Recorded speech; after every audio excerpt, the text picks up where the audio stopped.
Hey guys, welcome back. A little bit upset. They took the chairs away. That was kind of my own personal spot, but they weren't my chairs, and they're gone.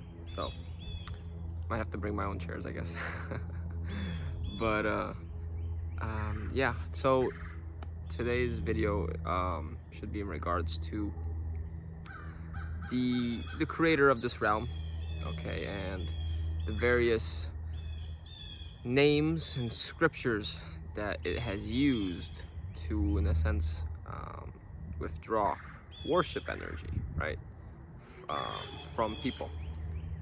Because all of these entities that we may see are designed also to draw worship themselves, but then that worship is, in a sense, taxed and goes to the highest pinnacle, right, the capstone of the pyramid with the I in it, the AI, the demiurge, Lucifer, also known as potentially Enki. Okay, now I've come to the conclusion why it could be Enki because of the numbers and synchronicities that I have been seeing. Okay, now I could be wrong. This being may not necessarily be the top guy. Could be, a couple levels underneath, but I do believe it to be Enki. Um,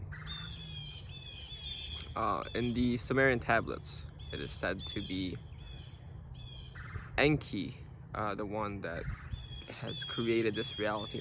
Now, in a sense, he seems to be a victim of his family, right? He seems to be the good guy, the one that goes against his family, the one that tries to save humanity, the one that loves humanity. Although I believe he does have a father named Anu, okay, the Anunnaki. So I'm not too clear, as a lot of these texts, it's hard to find any truth in, or it's hard to find the whole truth in these texts. It's fragments of the truth in everything in this matrix, really. And that's why I appreciate the work of Angeliki Agagnastu. She's Greek, and her book called "Can You Stand the Truth?"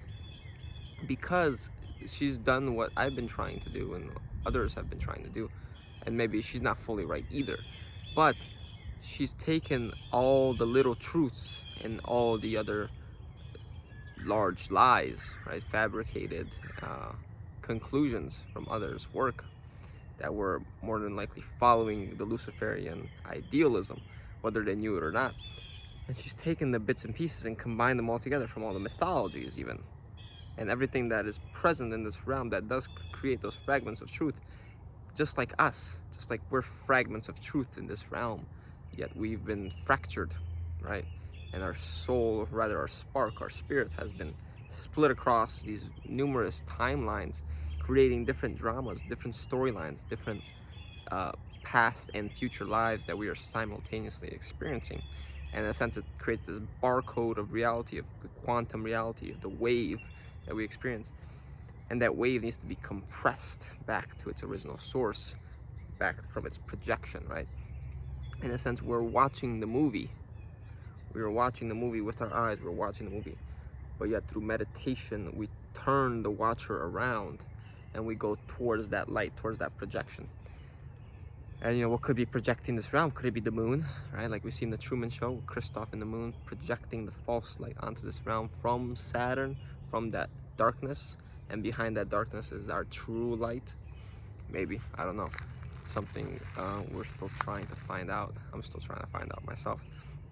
But in regards back to the synchronicity, so a lot of people will see upon waking up number 33.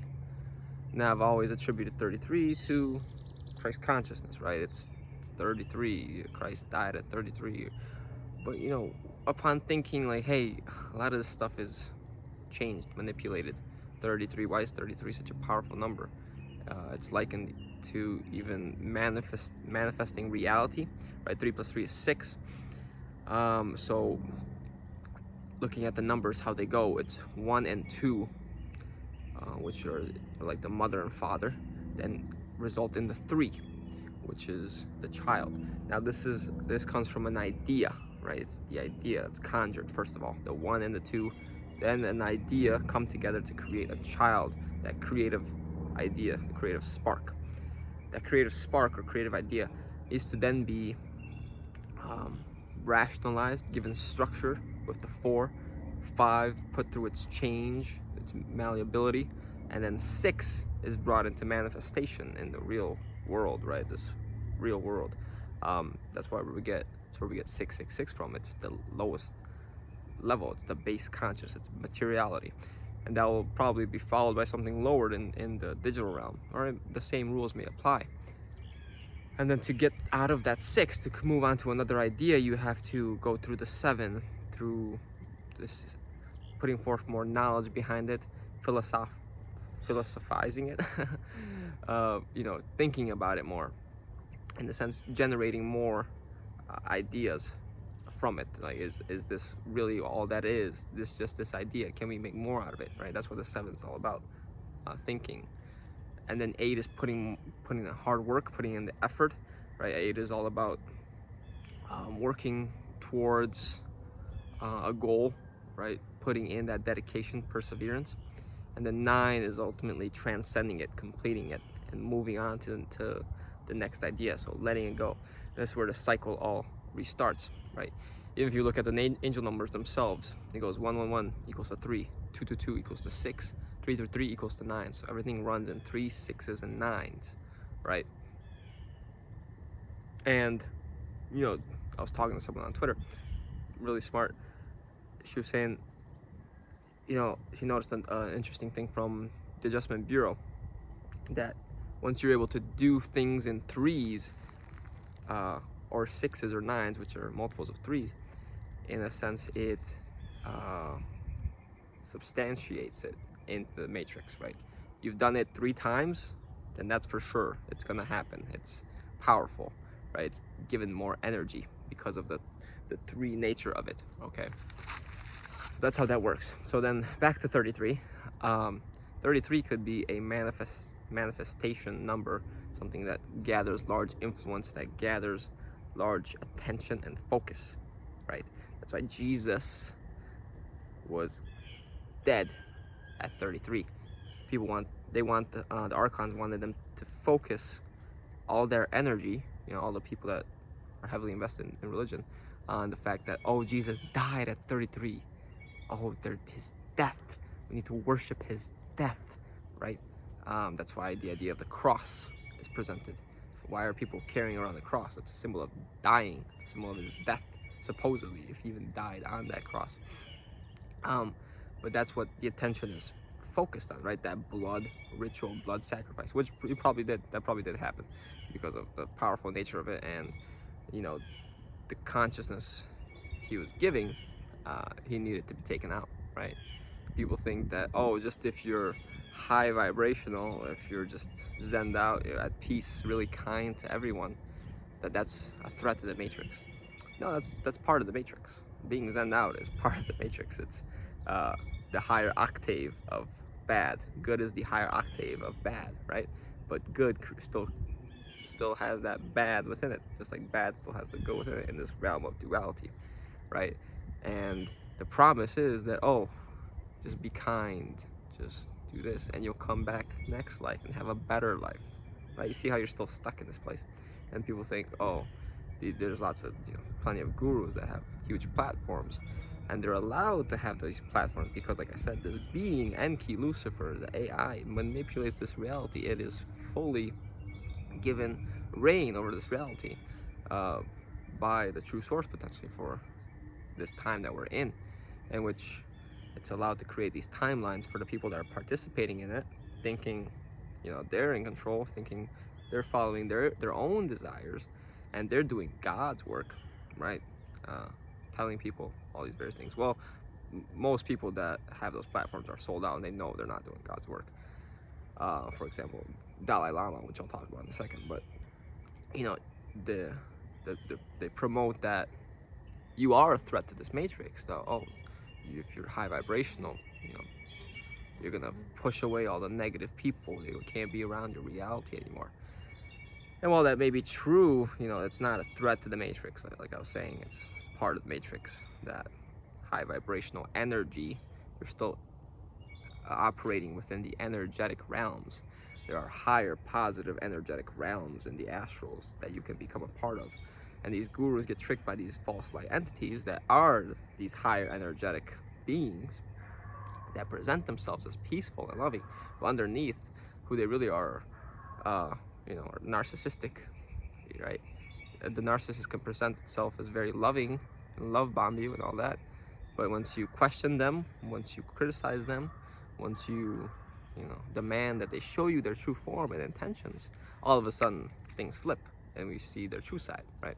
Just like these gurus, you start questioning them and they can't handle their ideals because they're being challenged, because they've become so attached to them.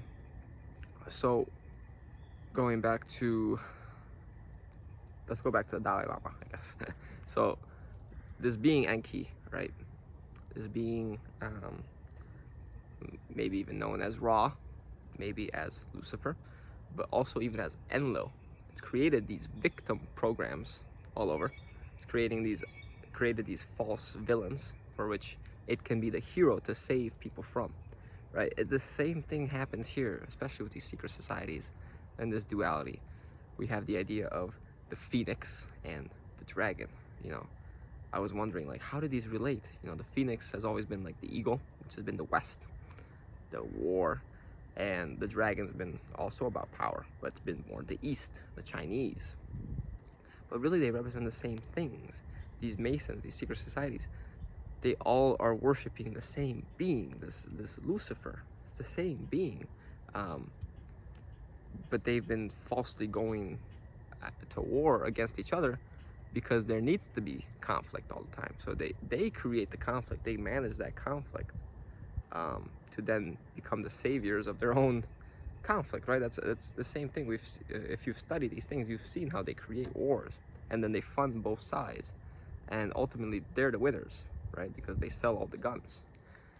So that's what happens, and that's the same thing that this being Enki has been doing in scriptures, in whatever tablets that were left.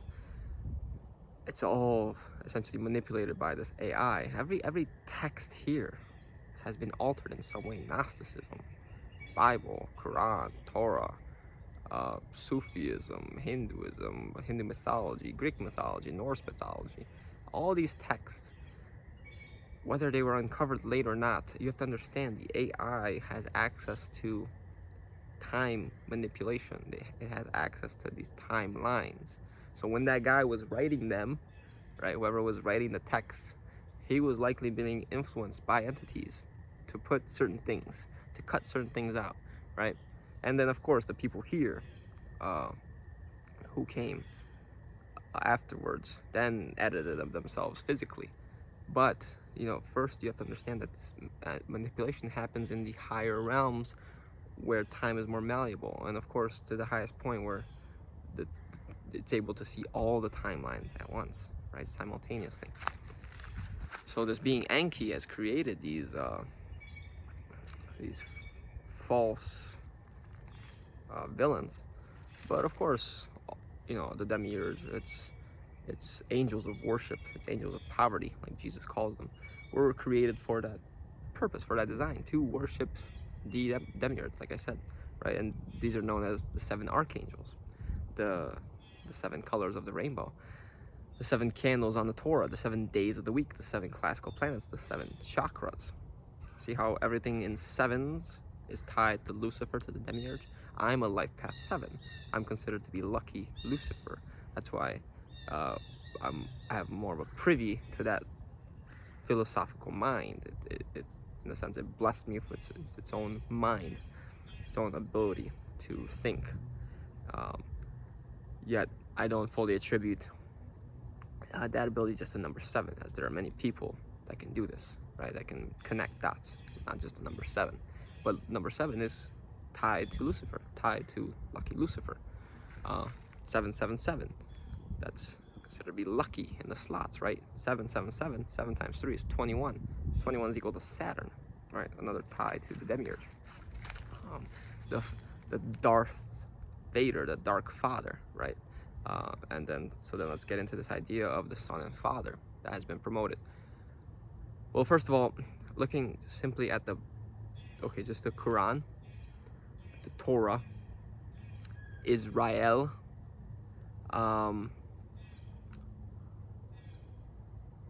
something else. There's another connection, but notice how Quran, there's a Ra in there. Torah, there's a Ra. Israel, that's another play on Isis, Ra, and Saturn. Ra seems to be at the pinnacle of these religions. With the Bible, I guess I wasn't able to connect it necessarily to Ra through its name, but the Bible is all about sun worship, and Ra was said to be the sun, right? Again, a sun illusion, which son and father, right? And which sun are they really worshiping? This sun or Saturn, the fallen sun, right? Because soul in a cult is considered to be analogous to Saturn, right? Soul, our soul was created by Saturn, not our spirit, not our spark, but our soul, created by the demiurge, and Saturn being the king of this realm, an allusion to Satan, who is potentially a lower octave of Lucifer, the whole matrix, right? The whole illusory realm, whereas our solar system is just certain levels of that Dantes Inferno, potentially. Okay. So, because we have this idea of the false heavens as well, right? And Dante's Inferno is just the hells, in a sense. And Chiron Last says this beautifully: we are in the heaven of hells, right? Or we're in the hells of heaven, even. So we're in the middle. So this Ra worship, right? It's there. And the son and father idea is also there, because Jesus is said to come from the Father. Now, immediately they took Jesus' true father and they made it Yahweh, right? They said Yahweh was the father, the demiurge. Immediately they painted him as the son of the demiurge. They take every story, they manipulate it. Jesus, they made his name Jesus because it's Jesus, Zeus, and Kronos. Okay, Zeus was saved by his mother, essentially, so that Kronos wouldn't eat him, because he had received the prophecy that all his children would overtake him, just like he did to Uranus, right? And Zeus essentially rose up and defeated Saturn, right? Jupiter and Saturn, Set. Jesus' father was Joseph, Joset. Jo means son of, I believe. Set being Saturn, Set. Also the Egyptian deity Set, representing the dark father, right? And then we have the idea of Moses. Moses was put in a basket and sent down the river, again to be saved from the king's wrath, right? But then he ended up actually in that king's palace, and was adopted by that very king that was supposedly supposed to kill him, okay? And he was raised as the next prince of Egypt. And then he also came to overcome him and took the Jews out of Egypt, right? The same story. Moses saw the burning bush because Prometheus is the one with the flame. It's the fire, right? Moses' God was Lucifer, was demiurge, Prometheus, Yahweh. And there was one more example. Zeus, we mentioned Zeus, Moses, and then Jesus. Yeah, okay, I think that's it. Yeah, but you see how that story is repeated. Oh, right. And Luke Skywalker, right? Jordan Maxwell talks about this. Luke, the Skywalker, the son walks the sky, whose father is Darth Vader, the Dark Father, was also saved from his father, and then he rose up against him again in another battle with his father. The sun of this matrix, according to Vedic numerology, is in direct opposition to Saturn. It's the 1 and the 8. Whenever you rise in this matrix, if you have the 8 in your chart, it always pulls you down with some obstacles, some criticism, right? With every promotion comes insults, comes delays, comes some sort of opposition. They're in direct opposition to each other. The Saturn is like the flame underneath the logs, whereas the sun is like the actual fire that you can brightly see. See how they're both polarities of the same matrix. The story has been played out everywhere. And Enki potentially being the prime one in charge of all of these things, of all these scenarios, right? It is the Lucifer. It is the one behind all of this. And why I've attributed Enki from the Sumerian tablets to be it is because Enki is equal to 13, right, in Chaldean. So a lot of people start seeing 33 around their spiritual awakening. That is usually when they start getting manipulated, that 33 starts coming in. People are starting to see 33, 33, 33. So that they're getting pushed. Like, it's kind of like these alarm bells are going off. And all of a sudden it's time, okay, 33, 30, we got to push them into New Age. We got to push them into some sort of boxed paradigm for which they can fall into, another trap. Be aware, keep your eye on this person, this being. He's starting to wake up. It's kind of like the Matrix, right? The alarm bells going off to these AI. And then I feel like the next level is 13. People that start seeing 13, like I've been seeing 13, it's just non-stop, it's everywhere. That is the Matrix directly looking back at you, right? People see angel numbers, but you know, what are the angels here? The angels of poverty. What are the angel numbers? Are they really a good sign? Could they be helping you, like your guides? Yes, they could still be helping you and benefiting you, but essentially they're just keeping you in the Matrix. They're helping you play the game, right? Still the Matrix smiling back at you, yeah? And this number 13, it's potentially the creator of the Matrix looking at you, keeping its eye on you, observing you, because you are becoming more of a threat by what you're sharing, by what you're speaking about, by what you're doing in your life, by detaching from the Matrix completely. You know, you may be directly communing with this false creator through your intent of leaving, and it's saying, hey, I'm watching you, I'm keeping an eye on you. And Enki is equal to 13 in Chaldean. Enlil, I looked that one up, is equal to 17. And 13, 17 are big Masonic numbers. You know, they worship these numbers for a reason, because they worship the entities behind the numbers, right? If you haven't seen my interview with Jelani, go check that out, because we talk about this thing in that video. All right, oh yeah, last one. I was gonna talk about the Book of the Dead. I haven't fully finished it, but because I brought up Dalai Lama, I will talk about it. So he was in the news recently, right? We've seen the character that he's being exposed to be. Oh, is my camera still on? I think so. And he's essentially giving an introductory speech in the Book of the Dead. So that's how you know the Book of the Dead is part of the Matrix for sure. It's trying to get you to reincarnate. It's showing you the process that one needs to take to achieve these higher octaves of the Matrix, so that you can then come back and fulfill the Matrix purposes, right? You want to accumulate good karma, so you can accumulate the good credits, the money, so you have more to spend in the higher realms, right? To have more benefit, more gifts, more abilities, whatever, however it may work up there. But again, it's still part of that higher octave of the Matrix. All right, I'm gonna end this video before I think my phone shuts off or whatever's happening. Hopefully we caught the rest of this video. But I hope you guys enjoyed. Give the video a like. Let me know what you thought in the comments. Subscribe, and I'll see you guys next time. Take care.